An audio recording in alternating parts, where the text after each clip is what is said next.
Dear students, today I intend to deliver a lecture on consumer movement, and that is in special reference to India.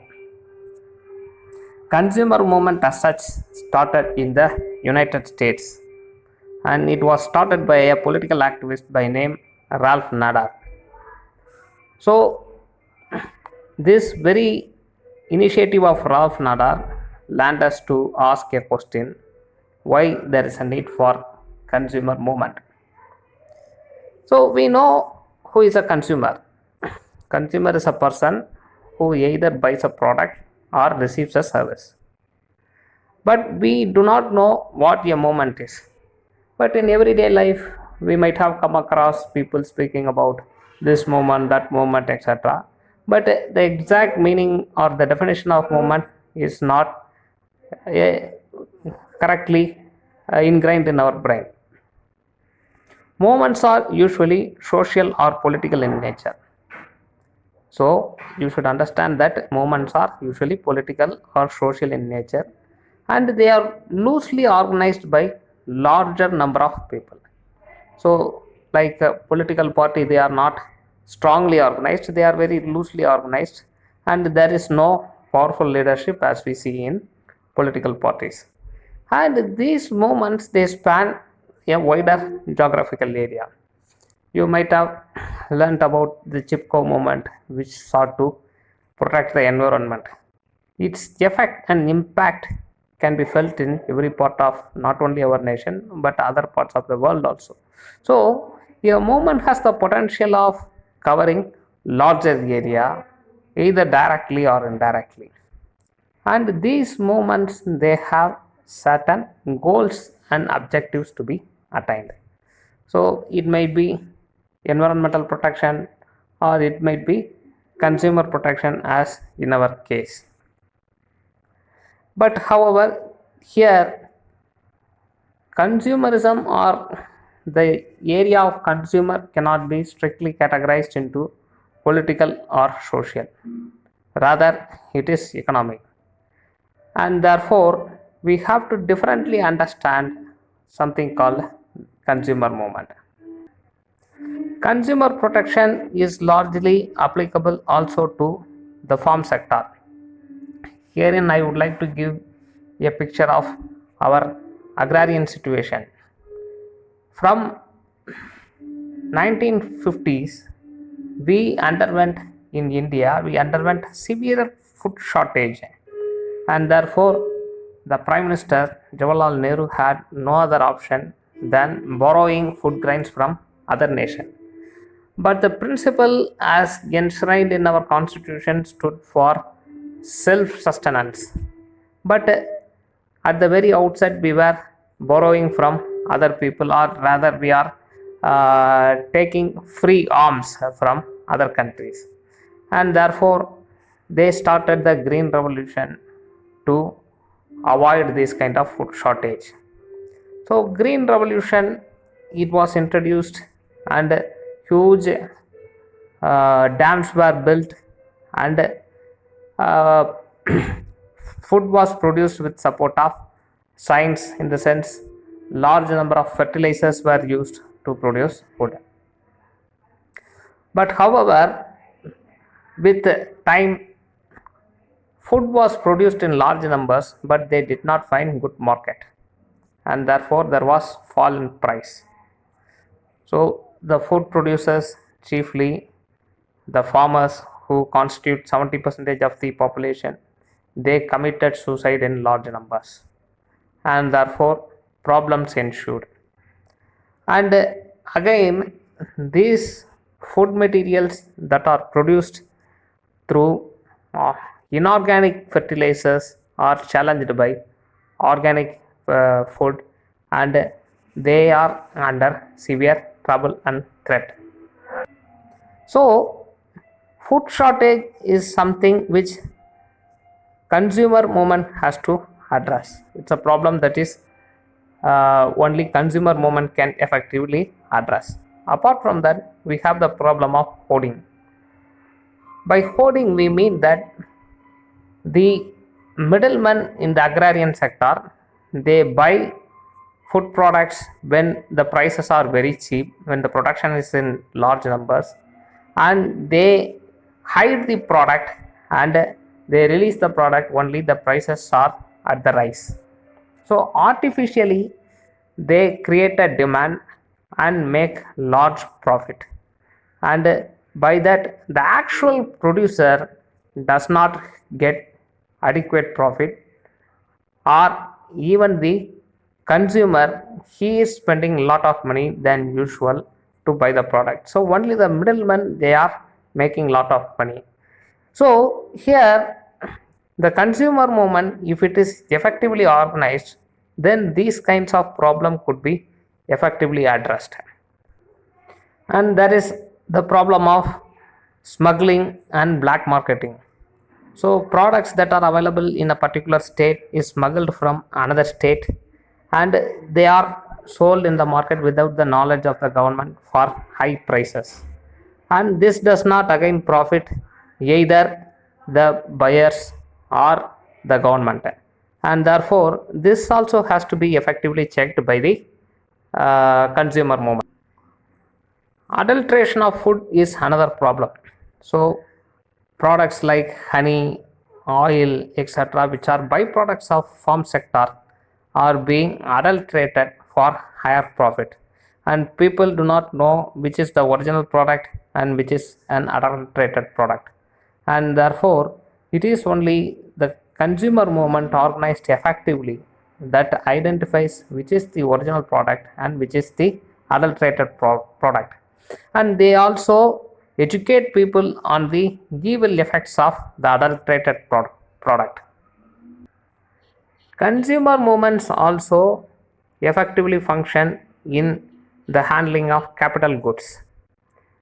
In capital goods, there are large number of duplicate products. For instance, if in a particular product, say TV, Sony is a good brand, a lot of duplicate Sony products are being floated in the market, and people without knowing that they buy this duplicate product, and the manufacturing cost would have been hardly 3000 rupees, and these people who have produced this duplicate product would take 30,000 rupees from the consumer.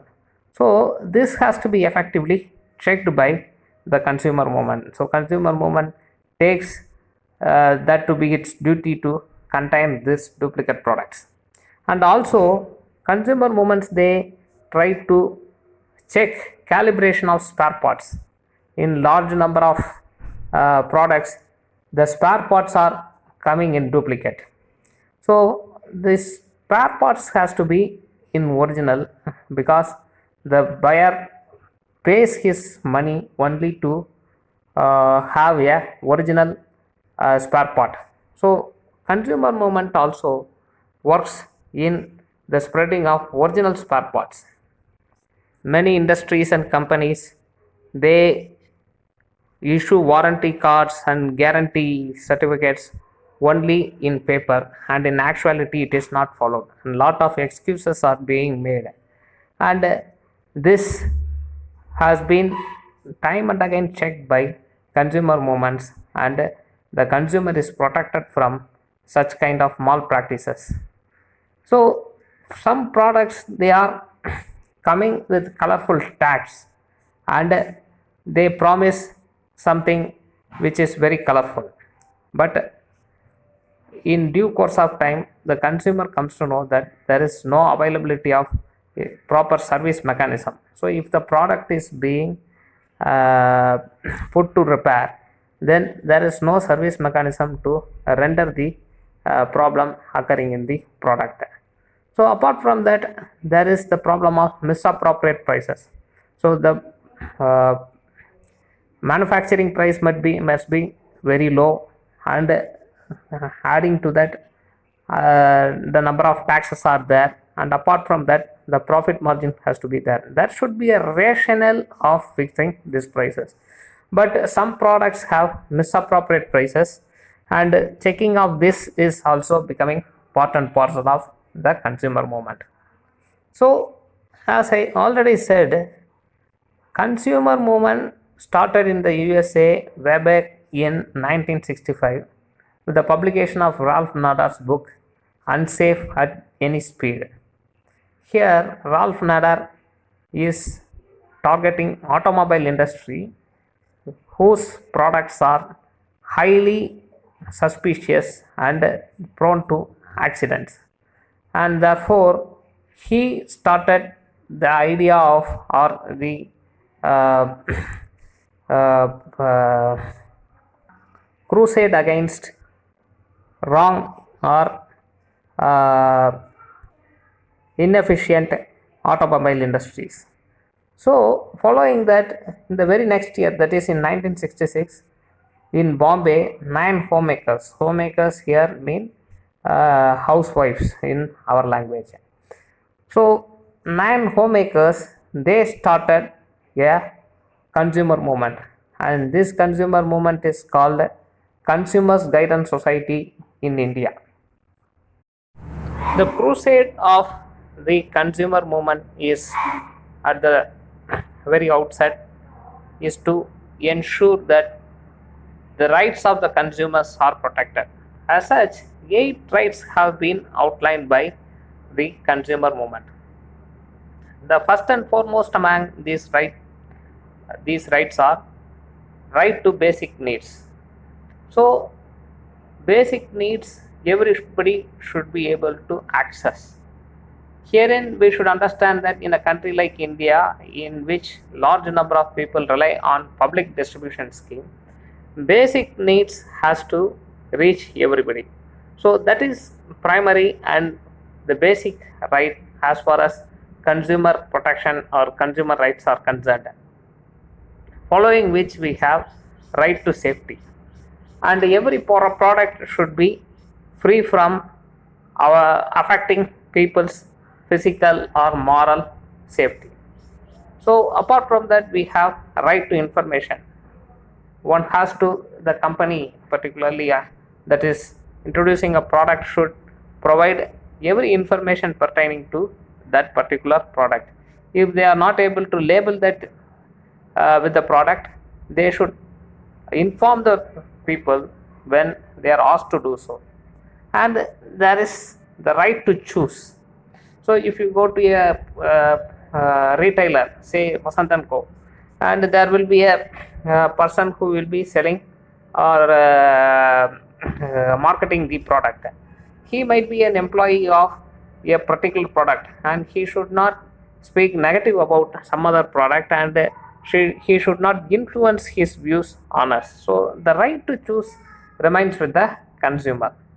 So right to represent. So the consumer has every right to represent somebody or something, and he can go in his own way, and he has the right to redress. That is, in the sense, we have consumer courts in our country, and if he is not satisfied with the product, he has every right to go to the court and get his redress, and there is other redressal mechanism also, and he can go and approach that particular mechanism to get his issues solved. And right to consumer education. So consumer movement, the foremost duty is to educate people on their right, because large number of people, they do not know what their rights are, and therefore they allow themselves to be exploited by the manufacturers and retailers, and therefore it is the foremost duty of the consumer movements to inform the people of their rights. And therefore in every collectorate we have consumer protection officers, and they inform people about their rights.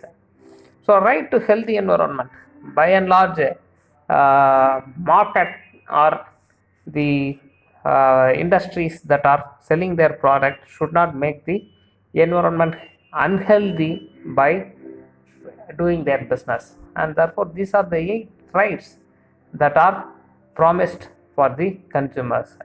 And starting in 1966, this consumer movement gradually took momentum, and finally they were able to reach the Consumer Protection Act of 1986, and this is one of the foremost achievements of the consumer movement in India, with this, my introduction to the consumer movement is over. Thank you very much.